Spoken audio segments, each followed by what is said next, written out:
Bonsoir mes amis, nous avons tous ressenti la nostalgie, ce sentiment qui nous pousse parfois à penser que c'était mieux avant. Mais est-ce que c'était vraiment mieux avant? Et si c'était pas notre mémoire qui nous jouait des tours? Autre question, pourquoi ce sentiment est si puissant? Et surtout, comment ce refuge, apparemment réconfortant, peut parfois se transformer en un véritable piège émotionnel? La nostalgie nous pousse souvent à croire que le passé était parfait. On idéalise des moments ou des époques en oubliant qu'ils avaient aussi leurs propres défis et imperfections. Ce piège se referme quand cette vision idéalisée du passé nous empêche de profiter du présent et de considérer l'avenir de manière constructive. En fixant trop notre regard sur ce qui était, on finit par négliger ce qui se passe ici et maintenant. Parfois, cette idéalisation du passé et notre insatisfaction du présent s'alimentent mutuellement, créant un cercle vicieux où le passé devient une échappatoire à un présent qu'on juge décevant. Dans cette vidéo, nous allons ensemble comprendre ce qu'est vraiment la nostalgie, pourquoi elle se déclenche et comment elle peut freiner notre bien-être, et surtout pourquoi nous avons cette tendance à embellir le passé. Cette vidéo me touche personnellement car étant moi-même un homme nostalgique, je ressens profondément les effets de ce cercle vicieux. C'est donc important pour moi de vous partager comment je m'en sors aujourd'hui, en vivant pleinement dans le présent et en abordant l'avenir avec enthousiasme. La nostalgie est une émotion riche et complexe, un mélange subtil de bonheur, de douceur et de mélancolie. Le terme vient du grec ancien, nostos, qui signifie retour, et algos, qui signifie douleur. Souvent, la nostalgie se manifeste quand nous repensons à des moments passés, à des expériences que nous percevons comme précieuses, uniques et parfois idéalisées. À l'origine, la nostalgie décrivait le mal du pays, c'est-à-dire la souffrance de ceux qui vivaient loin de chez eux. Aujourd'hui, la nostalgie dépasse largement cette définition.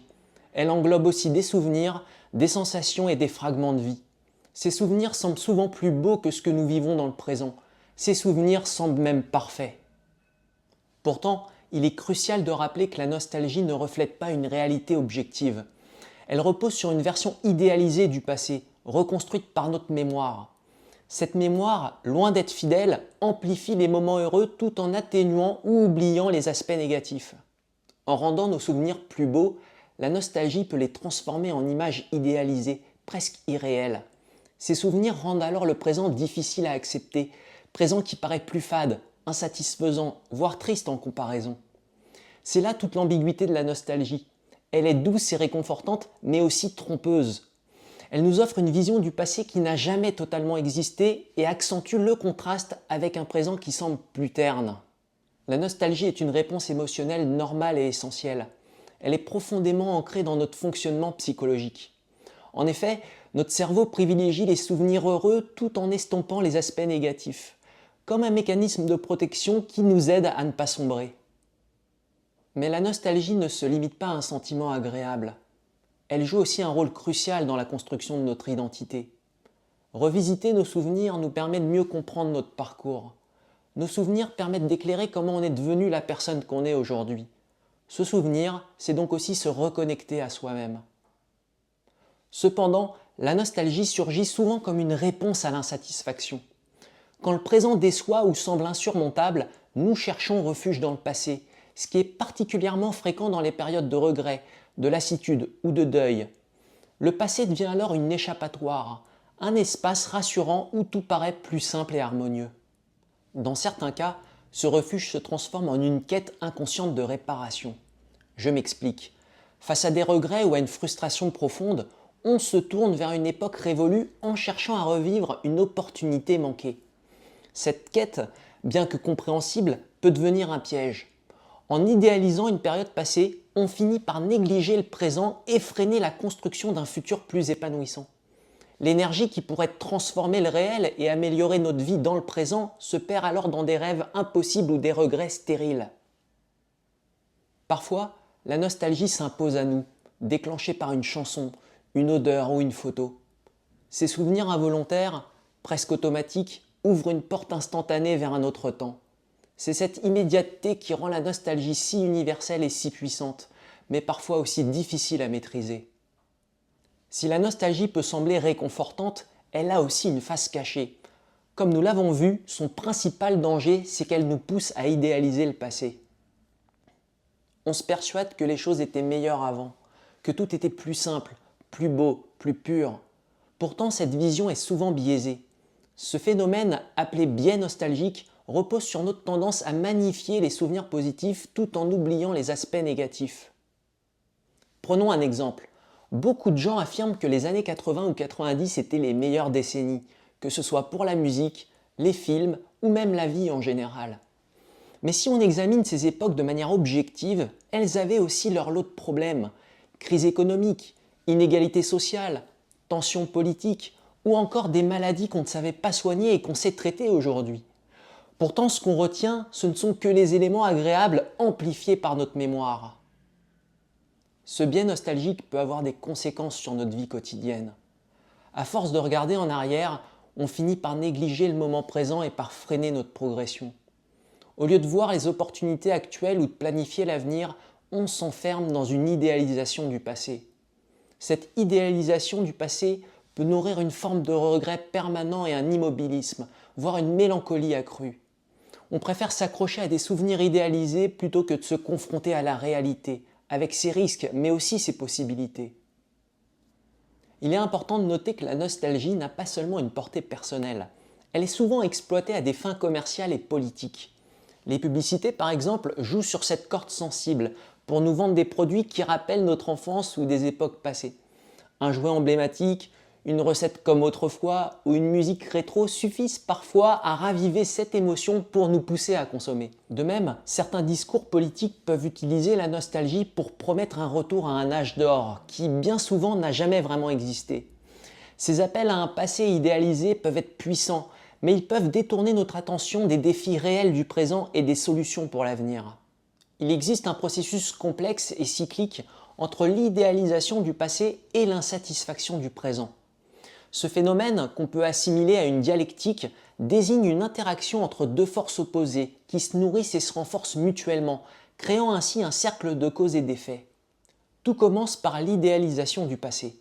Quand une personne traverse une période difficile ou éprouve des regrets concernant sa situation actuelle, elle a souvent tendance à regarder en arrière et à magnifier certains aspects de son passé.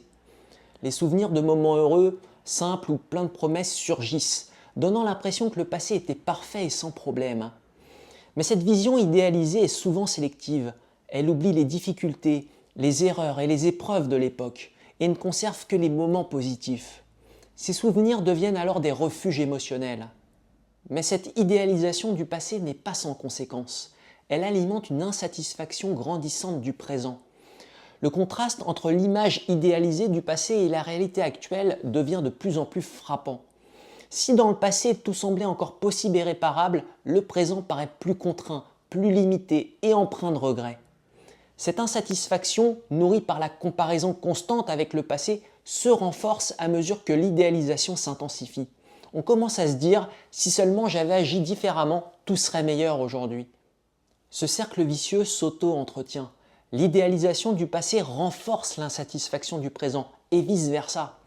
Plus le présent semble décevant, plus le passé devient une échappatoire rassurante, un lieu de consolation et de rêve irréalisable.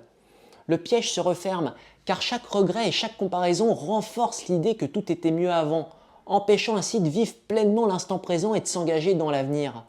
Ce phénomène détériore notre enthousiasme et notre morale. On se réfugie dans un passé idéalisé pour fuir un présent insatisfaisant, sans pour autant avancer. Cependant, il est non seulement possible, mais essentiel de transformer cette dynamique de nostalgie en un moteur positif pour l'avenir. Le premier pas pour sortir de ce cercle vicieux est la prise de conscience. Quand on réalise que l'idéalisation du passé est souvent une vision déformée, on commence à déconstruire cette illusion. Plutôt que de s'accrocher à un passé idéalisé, il est crucial d'accepter que, tout comme le présent, le passé avait aussi ses propres difficultés et imperfections. Le passé n'a pas été un âge d'or parfait, mais une période marquée par des épreuves et des moments de doute. Cette prise de conscience est libératrice. Dès qu'on comprend que chaque époque, y compris celle qu'on regrette, comportait ses hauts et ses bas, on peut réorienter notre énergie vers le présent. Ce changement de perspective ouvre la porte à une nouvelle manière de vivre. On cesse de se concentrer sur ce qui aurait pu être et on commence à se focaliser sur ce qui peut être, ici et maintenant. Le passé, avec ses leçons et ses épreuves, cesse d'être un fardeau. Il devient une source d'apprentissage. En comprenant que le présent est aussi riche de possibilités que le passé, on entre dans un cercle vertueux. Au lieu de se laisser submerger par les regrets, on transforme l'énergie de la nostalgie en motivation. On devient capable de voir les opportunités dans notre vie actuelle, de prendre des décisions plus lucides et de créer un futur à la hauteur de nos aspirations. L'essentiel est de passer d'une position passive, où on se contente de rêver au passé, à une position active, où on agit au présent pour façonner l'avenir. En cessant de se comparer sans cesse à un passé idéalisé, on permet à notre énergie et à notre attention de se diriger vers l'avenir, vers des actions concrètes qui enrichissent notre vie. Ce processus permet de sortir du piège de la nostalgie pour embrasser pleinement le présent et construire l'avenir auquel on aspire. En définitive, cette dialectique entre l'idéalisation du passé et l'insatisfaction du présent peut devenir un processus évolutif. Quand elle est prise en conscience, elle peut se transformer en un tremplin pour mieux comprendre notre perception du temps et notre relation à notre histoire personnelle. Plutôt que de rester paralysé dans ce cycle de regrets, on peut inverser cette dynamique et l'utiliser pour s'engager pleinement dans le présent afin de construire notre avenir. La nostalgie est une émotion puissante. Elle nous permet de nous reconnecter à des souvenirs précieux et de trouver du réconfort dans les moments difficiles. Mais comme nous l'avons vu, elle peut aussi devenir un piège émotionnel. Quand elle devient un refuge constant, elle nous empêche de profiter pleinement du présent et de nous engager dans la construction de notre avenir. Le cercle vicieux entre l'idéalisation du passé et l'insatisfaction du présent peut nous emprisonner dans un abattement moral et une fatigue émotionnelle. Cependant, nous avons aussi vu qu'il est possible de renverser cette dynamique, notamment grâce à la démystification du passé via une prise de conscience. Au lieu de toujours regarder en arrière, posons-nous cette question. Comment rendre notre présent aussi riche et mémorable que ce passé tant idéalisé? Peut-être que la clé réside dans l'art de savourer pleinement l'instant présent, tout en nous inspirant des leçons du passé. Si cette vidéo vous a inspiré, n'hésitez pas à la liker et à vous abonner à la chaîne. Partagez aussi en commentaire comment vous vivez la nostalgie et comment vous y faites face. Merci de m'avoir écouté jusqu'ici, je vous dis à très bientôt sur la chaîne. Prenez soin de vous.